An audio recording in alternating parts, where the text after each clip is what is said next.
complice de ton projet de livre, mais surtout la fondatrice d'un programme qui s'appelle le programme Édito. Édito, ça l'enseigne de A à Z. Comment prendre notre rêve qui est dans notre tête, le faire passer dans notre cœur. Puis après ça, étape par étape, le concrétiser. Le concrétiser pour être capable de le présenter au monde entier puis d'en être fier tout simplement.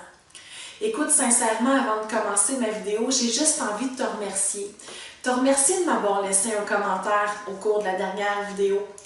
Te remercier d'avoir pris un engagement envers toi-même aussi. Te remercier d'avoir eu l'audace de me marquer en bas de la vidéo c'était quoi l'engagement que tu prenais. C'était quoi le jour 1, c'était quoi la date souhaitée de ton début de projet. C'était quoi la date à laquelle tu voulais tenir ton livre dans tes mains pour la première fois. Et c'était quand la date butoir à laquelle tu te fixais s'il arrivait plein d'imprévus pour être capable d'y arriver. Écoute, aujourd'hui, dans le cadre de la vidéo d'aujourd'hui, j'ai une question bien simple à te poser, mais qui mérite vraiment mûre réflexion.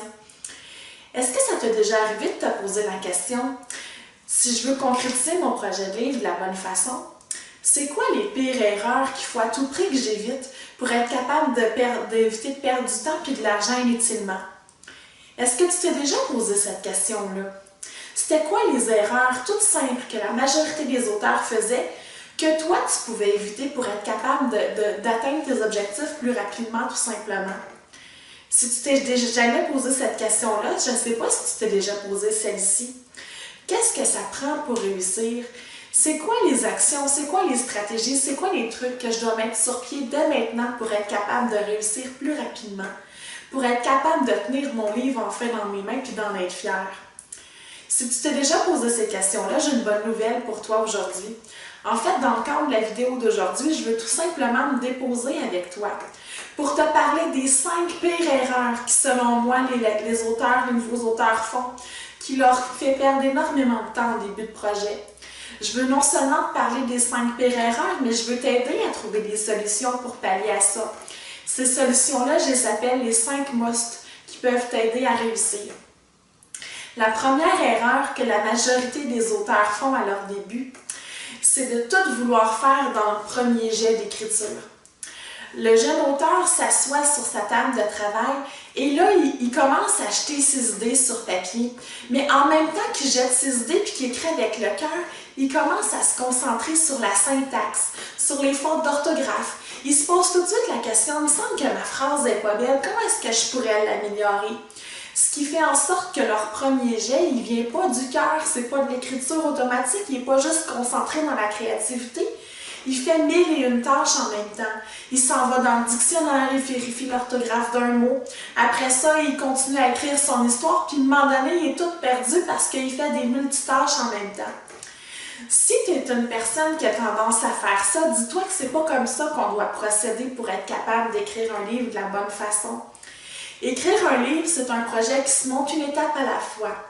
Écrire un livre, ça va te demander de prendre du temps d'écriture. Ça va te demander d'écrire dans plusieurs jets le même chapitre, tout simplement.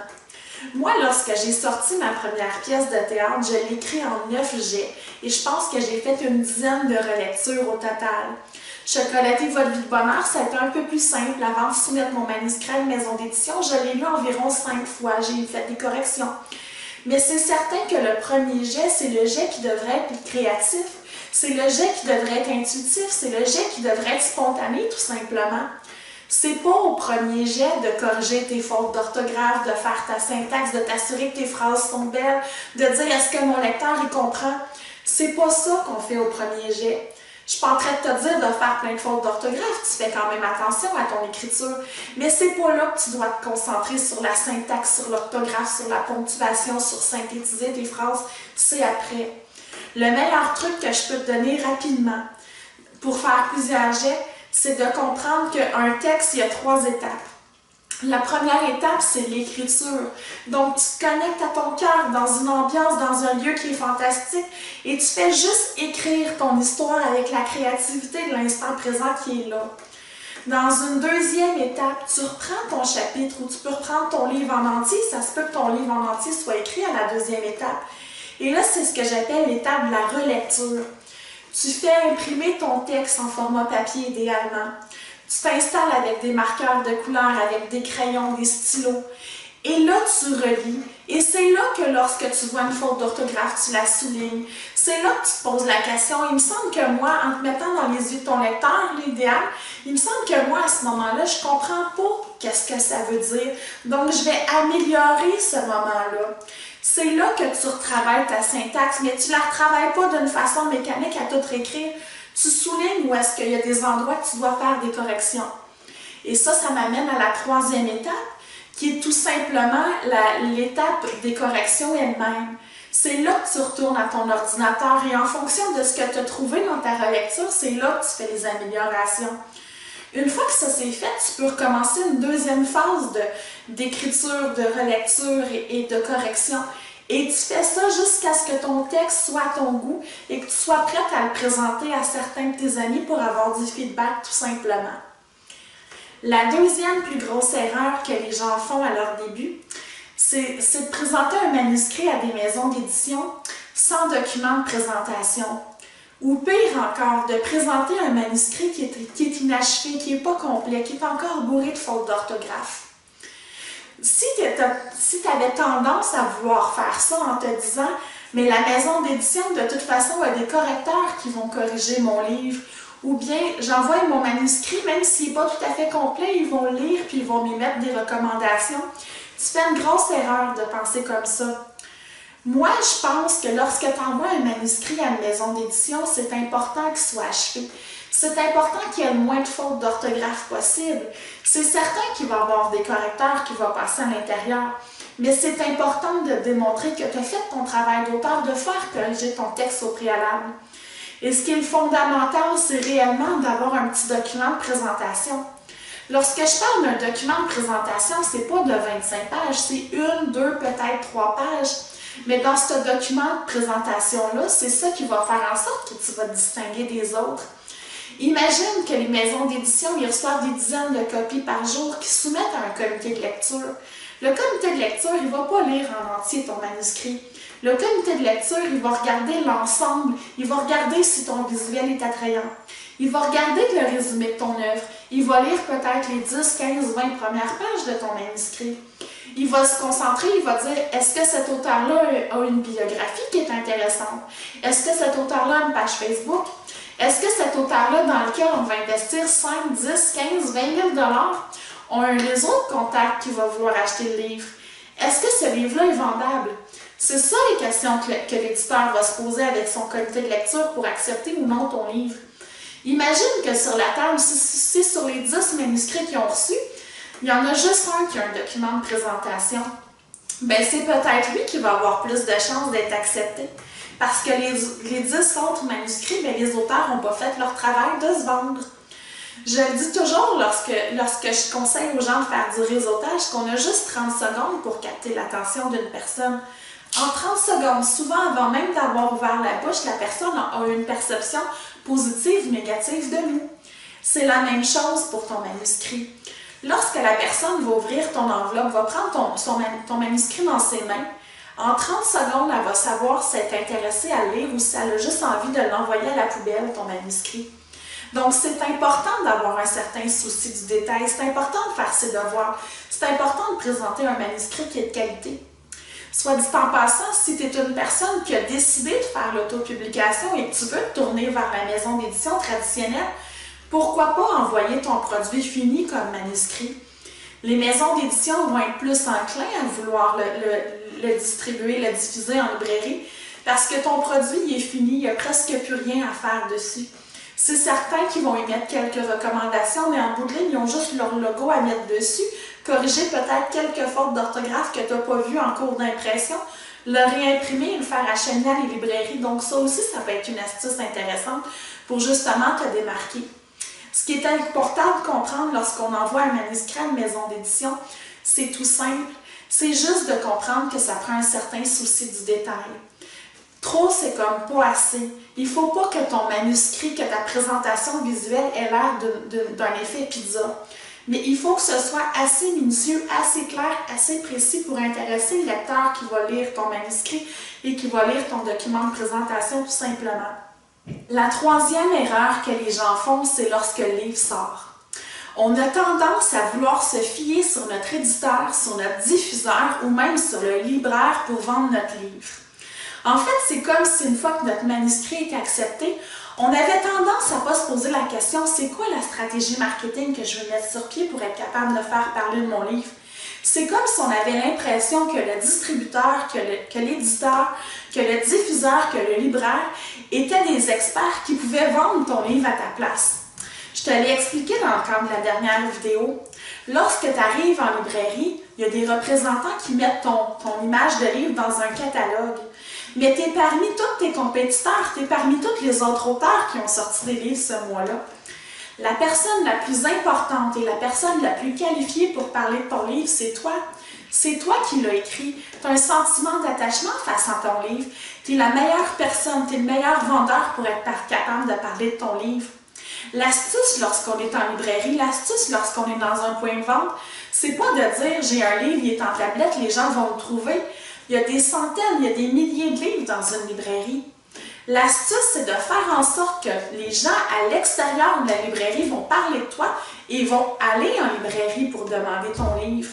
C'est pour ça que peu importe le chemin que tu décides de prendre, que ce soit de faire affaire avec une maison d'édition traditionnelle, de choisir d'être à compte d'auteur ou plutôt l'autopublication, moi, je te suggère et je te recommande fortement de mettre sur pied une stratégie promotionnelle. Une stratégie promotionnelle qui va te permettre d'être dans différents points de vente qui est non traditionnel. Donc, chez le fleuriste, chez la coiffeuse, dans une petite boutique ésotérique, dans une petite boutique cadeau de ta région. Mais aussi une stratégie qui va faire en sorte qu'on va parler de toi sur les médias sociaux, qu'on va parler de toi sur Internet. On me pose souvent la question, Suzy, est-ce que je dois avoir un site web lorsque je suis un auteur? Moi, je recommande fortement d'avoir un site web, mais ce n'est pas obligatoire. Par contre, si tu es un auteur, tu devrais avoir une page publique Facebook, tu devrais peut-être avoir un petit compte LinkedIn, tu devrais avoir une petite visibilité, une petite tribune sur les médias sociaux qui va faire en sorte qu'on va parler de ton livre, qui va faire en sorte que les gens vont voir que ton livre existe et c'est comme ça qu'ils vont se rendre en librairie. La promotion d'un livre, c'est un travail d'équipe. Ça se passe en groupe. Toi, tu es au centre de tout.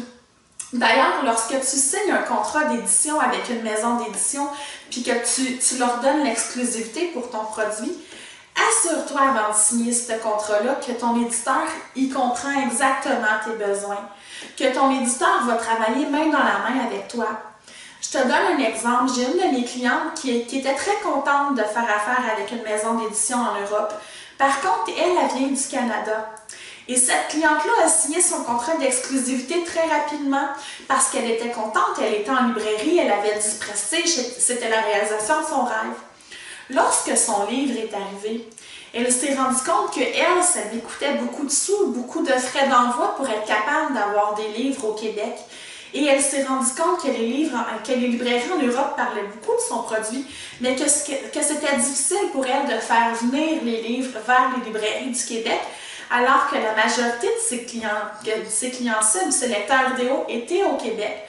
Donc, ça a été une petite erreur qu'elle a faite tout simplement parce que lorsqu'elle s'est assise pour signer le contrat d'édition qui a été fait par la Poste, elle n'a pas pris le temps de s'assurer que son éditeur comprenait réellement ses besoins. Ses besoins à elle, c'était d'être en librairie au Québec, c'était d'être capable d'avoir son livre d'une façon accessible pour être capable de le vendre tout simplement à son entourage et de faire des ventes en bout de ligne. Donc ça, c'est une erreur qui est à éviter. Je ne le dirai jamais assez, c'est un travail d'équipe promouvoir un livre. Donc toi, tu es au cœur de tout et tu t'entoures d'experts qui sont le libraire, qui sont le distributeur, qui sont le diffuseur, qui sont ta maison d'édition. Il n'y a rien qui t'empêche, lorsque ton livre est en tablette, d'aller rencontrer les 2-3 librairies de ton secteur et de leur dire « Je suis un auteur local, je suis prête à faire une séance signature dans votre librairie. » Ces gens-là, ils vont être contents de t'accueillir pendant 2-3 heures. Au lieu de commander juste 5 livres, ils vont peut-être en commander 20, 25 et ça va faire en sorte que ça va mousser les ventes, que ça va faire en sorte que les gens vont parler de toi parce qu'ils vont savoir que tu es un auteur qui est local. Et le libraire que tu as été présenté, mais lorsqu'il va avoir un client devant lui qui va lui dire « Je veux lire quel type de livre », il va être enclin à parler de ton livre si c'est le type de livre que tu as écrit tout simplement. La 4e pire erreur que les auteurs font à leur début, c'est d'écrire un livre pour eux, en tenant pas compte de la personne qui va le lire. Je pense que je ne l'ai jamais dit assez, puis je ne le dirai jamais assez. Un livre, ça prend deux variantes. Ça prend un auteur, mais ça prend un lecteur aussi. S'il y a juste toi qui aimes ton histoire, s'il y a juste toi qui allume sur ce que tu as écrit, c'est plate, mais t'es mieux de le garder dans ton ordinateur, ton manuscrit. Parce que les gens ne seront pas enclins à le lire, les gens ne voudront pas le lire. Il faut tenir compte aussi du goût de ton lecteur. Je ne suis pas en train de te dire de te censurer dans ta créativité, par contre, puis de dire, bon, je dois écrire pour plaire aux autres, parce qu'on le fait avant tout pour nous. Mais je pense que la combinaison gagnante, c'est vraiment d'écrire pour nous, mais avec nos yeux de lecteur aussi. Et de garder en tête le profil type de notre lecteur, d'être capable de se mettre dans ses bottines de temps en temps.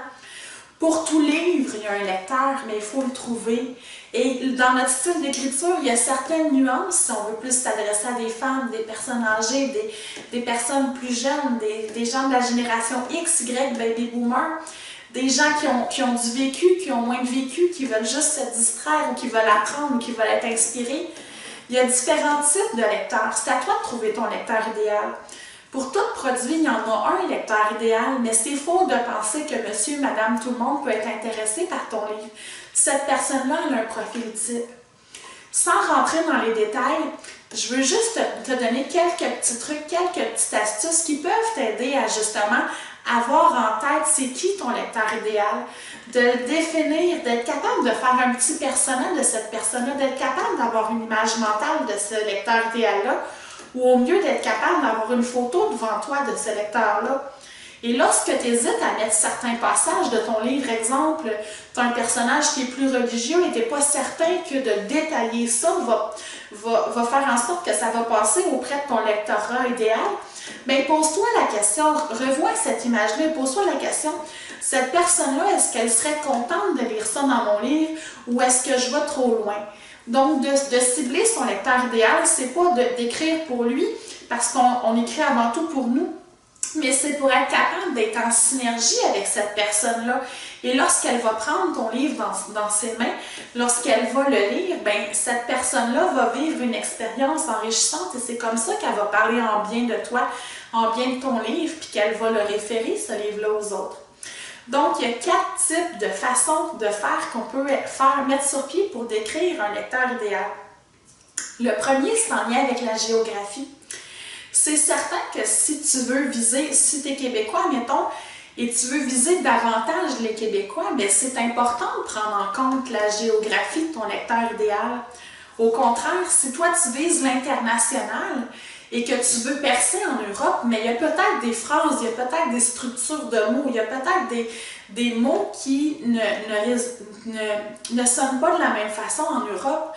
Donc, juste le fait de cibler dès le départ, c'est où que mon lecteur idéal habite va te permettre de faire des choix judicieux en cours de projet, tout simplement. La deuxième façon qu'on peut faire pour essayer de trouver c'est qui notre lecteur idéal, c'est à l'aide de données sociodémographiques. C'est certain que plus tu vas avoir une image mentale de la personne, plus tu vas la connaître, plus tu vas être capable de répondre aussi à ses attentes.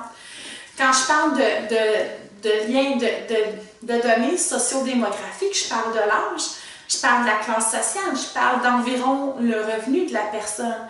Je parle aussi de est-ce qu'elle a encore des enfants à la maison? Est-ce que c'est une personne qui vit en couple? Je parle de son statut professionnel. Encore une fois, juste le fait d'avoir une image mentale de ton client idéal, de son sexe aussi, ça va te permettre de faire ton histoire d'une façon ou d'une autre. Si tu es dans le roman, si tu sais que tu t'adresses à une femme qui est professionnelle d'environ 50 à 70 ans, qui a du temps, qui aime les histoires d'amour, mais avec un personnage qui a du vécu, qui a de l'expérience parce qu'elle, c'est une femme mûre en âge, mais c'est peut-être important de le savoir parce que ton personnage principal, qui va être une femme, qui va, mettons, tomber en amour, va peut-être avoir un certain statut professionnel pour que ton lecteur idéal se sente touché par ça, va peut-être un peu représenter le type de ton lecteur idéal pour que la personne qui lit ton livre fasse comme « Wow, je me reconnais dans ce personnage-là, j'ai vraiment eu du plaisir, puis j'ai eu beaucoup de plaisir à faire ça. » La troisième variante qui peut nous aider à bien cibler notre lecteur idéal dès le départ, c'est ce qui a trait à la psychologie du lecteur idéal tout simplement. Lorsque je parle de psychologie, c'est de se poser la question, c'est pour quelle raison mon lecteur idéal va acheter mon livre tout simplement. Dans certains cas, c'est qu'il va vouloir être diverti, il va ressentir le besoin de s'évader l'esprit dans une ambiance qui va être agréable, de vivre une petite escapade avec lui-même. Dans d'autres cas, ça va être pour vivre une intrigue policière, ça va être pour vivre des sensations qui vont faire en sorte qu'il va se questionner, qu'il va vivre une intrigue, qu'il va vivre quelque chose d'intéressant. Dans d'autres cas, ça va être pour être ému, ça va être pour être, la femme va vouloir lire ton livre pour verser quelques larmes, avoir l'impression que l'amour inaccessible, ben, ça va lui faire vivre quelque chose. Chaque lecteur achète un livre pour différentes raisons.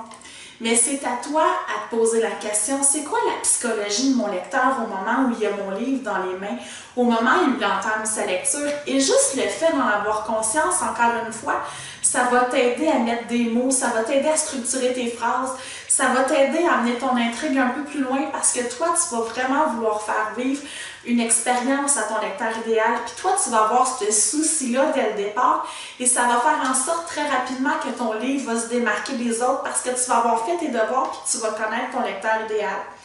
La quatrième façon que tu peux mettre sur pied pour essayer de connaître davantage ton lecteur idéal, c'est ce que j'appelle le comportement, les habitudes comportementales. Le comportement, ça a trait à plein d'affaires. Mais moi, je veux vraiment que tu portes une attention particulière aux habitudes de consommation de ton lecteur idéal. Lorsque ton lecteur va arriver en librairie, il va prendre ton livre dans ses mains, mais il va en prendre d'autres aussi. Il va regarder la page couverture, il va regarder la quatrième de couverture, il va regarder ta table des matières, il va regarder ton titre, ton sous-titre, d'où est-ce que tu viens, ta biographie. Et c'est avec ça qu'il va se faire une perception de ton livre, parce que ton livre en tablette a une image, une perception que le lecteur a de ton livre avant même de l'acheter. Juste le fait de te poser la question, c'est quoi qui va accrocher l'œil de mon lecteur idéal lorsque je vais être en tablette? Ou au contraire, c'est quoi qui va faire en sorte qu'il va le regarder puis qu'il va faire comme « Ah » puis il va le déposer?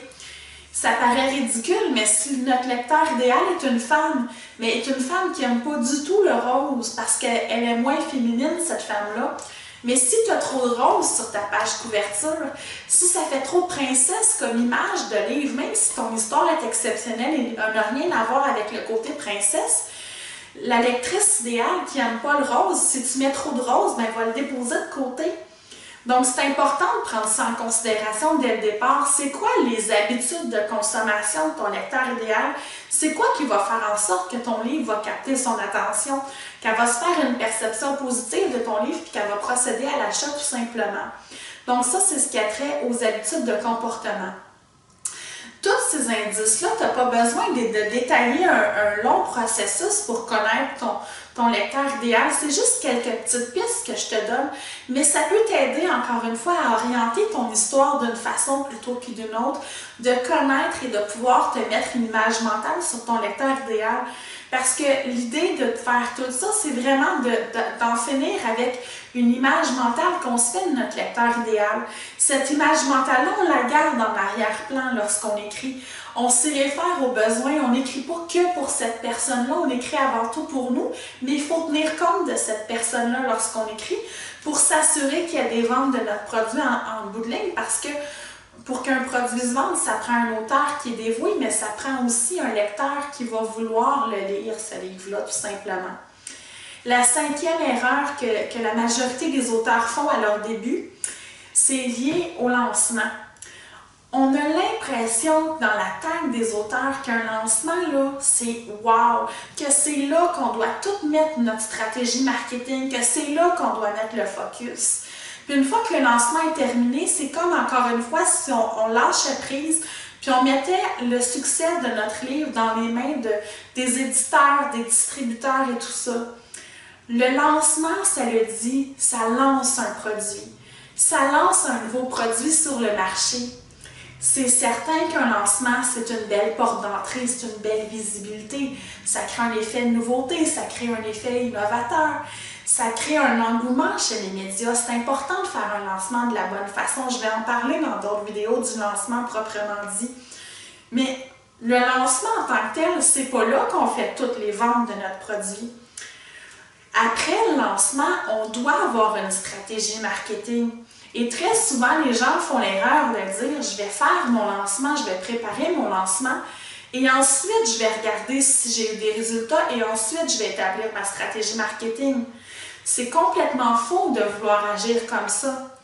Une stratégie marketing, ça se bâtit au même moment que le projet de livre commence. Ça se bâtit en cours d'écriture. Tu dois développer ta capacité à te mettre dans les bottines de ton lecteur idéal et à te poser la question, c'est où est-ce qu'il est ce lecteur idéal-là? Comment est-ce que je vais faire pour le rejoindre au quotidien? Comment est-ce que je vais faire une fois que mon lancement va être fait pour continuer à créer de l'engouement? Pour faire en sorte que les livres qui sont en tablette de librairie ne restent pas là, se vendent rapidement. Tellement rapidement que le libraire va prendre le téléphone, il va contacter ton éditeur, puis il va lui dire « Moi, là, ça fait 2 semaines que le livre est sorti, je ne sais pas ce qui se passe, j'ai déjà plus de livres en tablette, j'en veux d'autres et que les commandes vont se refaire tout simplement. » Pour être capable de faire un plan marketing qui est bien fait, qui est bien rodé, mais qui n'est pas compliqué, il faut comprendre dès le départ le cycle de vie d'un produit. Le cycle de vie d'un produit, règle générale, un produit, ça a un début puis ça a une fin. Un produit, ça ne vit pas pendant 500 ans. Ça a un début et ça a une fin. Règle générale, le produit se développe en 4 phases principales. Le lancement, c'est la phase de démarrage du produit. C'est l'effet de nouveauté. Les lecteurs qui sont précoces, ils vont acheter ton livre. Mais ceux qui le trouvent intéressant et qui hésitent encore, ils vont attendre un petit peu plus loin. Donc, au lancement, c'est vraiment la phase de démarrage. Il y a une stratégie marketing qu'on doit mettre sur pied justement pour avoir plus de notoriété, pour avoir plus de visibilité, mais ça s'arrête là, le lancement. La deuxième phase du cycle de vie du produit, c'est les 3 premiers mois dans le domaine du livre. Ça s'appelle la phase de croissance. La phase de croissance, c'est le momentum dans le domaine du livre. C'est là où est-ce que tu vas avoir un réel engouement pour ton produit. C'est là que tu vas faire le plus de ventes. Donc, imagine si tu commences à préparer ta stratégie marketing au moment du lancement, puis que tu es en pleine croissance de ton produit, puis que tu n'as rien mis sur pied, tu vas te planter tout simplement, puis tu vas perdre des opportunités de faire des ventes. Donc, c'est pour ça que c'est important de s'assurer, après le lancement, il se passe quoi? Il se passe quoi? C'est où est-ce que je vends mon livre? C'est qu'est-ce que je fais sur les médias sociaux? C'est qu'est-ce que je fais justement pour continuer à titiller les gens et justement encore mousser nos ventes? Si tu as l'opportunité d'avoir accès à des médias, c'est peut-être là que ça va être intéressant de préparer une tournée médiatique et de ne pas tout faire les médias dans la même semaine. Tout ça pour être capable de continuer sur ta période de 3 mois qui est ton momentum, à créer de l'engouement sur les médias sociaux, à avoir quelque chose à dire à ton lecteur idéal pour être capable de mousser tes ventes. Une fois que la période de croissance est passée dans le cycle de vie d'un produit, on arrive dans ce qu'on appelle la période de maturité. C'est là qu'en tant qu'auteur, on commence à faire des sous. C'est là qu'on commence à faire des profits. La période de maturité, c'est une période qui continue à croître tranquillement, mais qui est plutôt stable. Donc, c'est là tranquillement que les premiers lecteurs précoces qui ont acheté ton livre vont parler en bien de ton livre et ça va mousser d'autres ventes.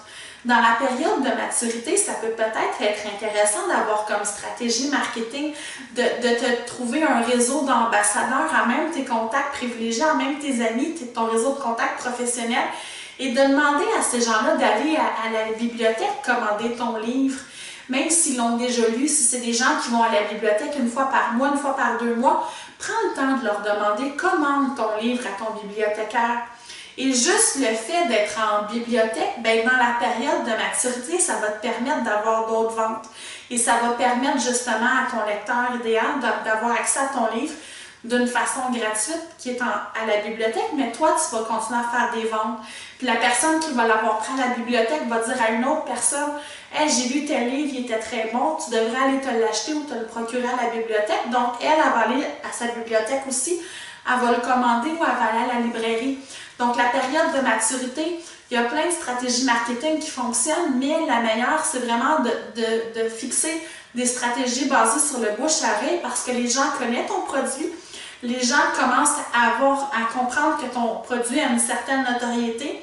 Il y a eu des ventes en bout de ligne. Tu sais, si tu as déjà un best-seller, mais là, tout le monde va vouloir se le procurer, ton livre en phase de maturité, parce qu'ils savent qu'à un moment donné, ton livre, il va sortir du marché tout simplement.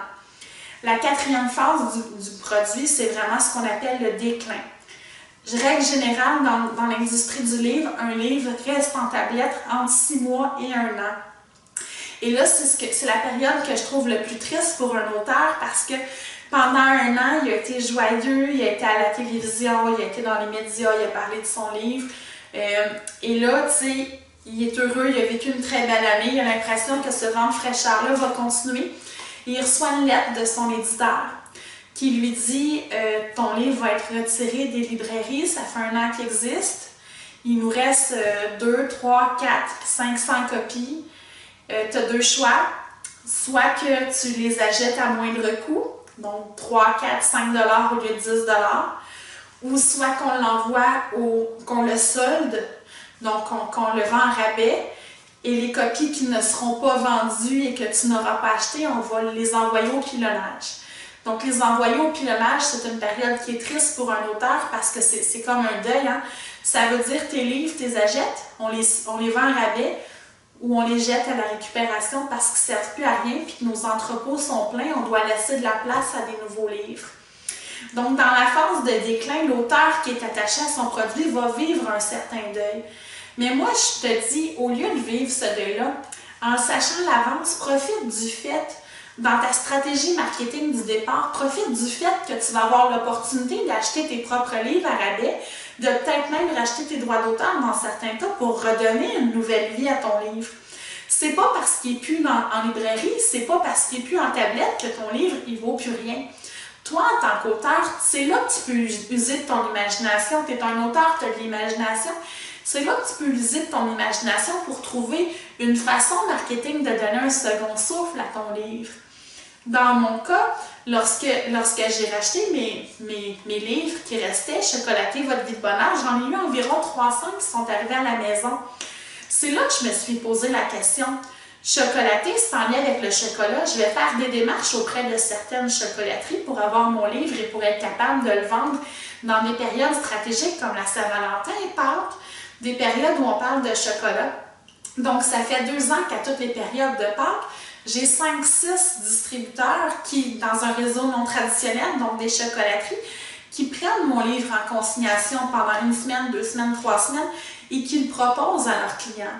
Ce qui est fantastique avec ça, c'est que vu que je suis le seul livre qui est en tablette, je n'ai pas d'autres compétiteurs, auteurs autour de moi, les gens trouvent ça intéressant et la personne le vend comme étant le livre, le chocolat sans calories qui existe sur le marché.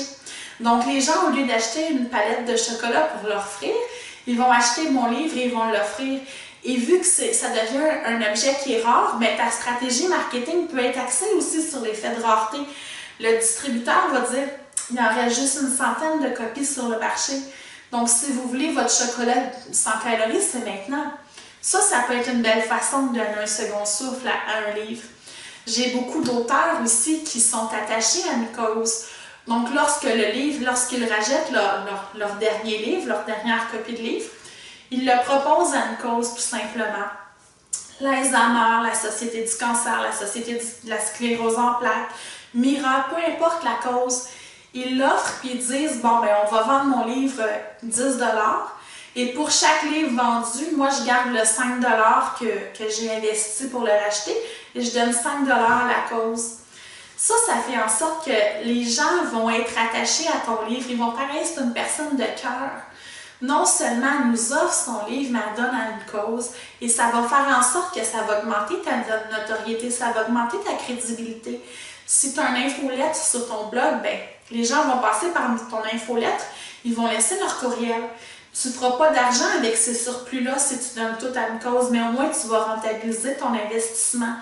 Tu vas être capable de rembourser le 3, 4, 5 $ que tu as payé sur le livre, mais surtout, tu vas être capable de préparer tes lecteurs en stimulant le bouche à oreille et tout ça dans l'éventualité d'écrire un deuxième livre, un troisième livre et un quatrième livre. La personne qui a acheté ton livre avec la Fondation du cancer, oui, tu t'es peut-être pas fait d'argent avec elle, mais cette personne-là va te suivre et va être enclin plus facilement à acheter ton deuxième livre. Et ce qui va faire en sorte que d'un produit à l'autre, ton lectorat va grossir, ton bassin de lecteurs potentiels va grossir et que tu vas faire de plus en plus de ventes dans le domaine, plus tu vas avoir des livres qui vont sortir. Donc ça, c'était les cinq pires erreurs que les auteurs font généralement, qui leur empêchent de faire plus de profit, qui leur fait perdre énormément de temps. Et à l'aide de ces 5 pires erreurs-là, je t'ai donné les 5 must, qui étaient les stratégies, qui étaient les solutions, qui étaient les actions que tu devais plutôt mettre sur pied pour être capable justement de réussir dans le domaine. Donc, juste avant de te quitter, je sais que cette vidéo-là a été très condensée, a été très théorique pour certains, alors j'ai envie de t'offrir un petit cadeau. Dans le bas de la vidéo, il y a un PDF que tu peux télécharger qui est tout simplement un aide-mémoire visuel écrit de ce que je viens de dire dans la vidéo. Et ce qui est fantastique avec cette aide-mémoire-là, c'est qu'à la toute fin, pour les points qui ont plus en lien avec le client cible et le cycle de vie de ton produit, j'ai laissé un espace pour que tu puisses prendre des notes puis pour que tu puisses te poser déjà des questions pour orienter là, tes démarches dans un sens plutôt que dans un autre. Dans le cadre de la prochaine vidéo, je vais tenter de répondre à toutes les questions qu'on me pose le plus souvent.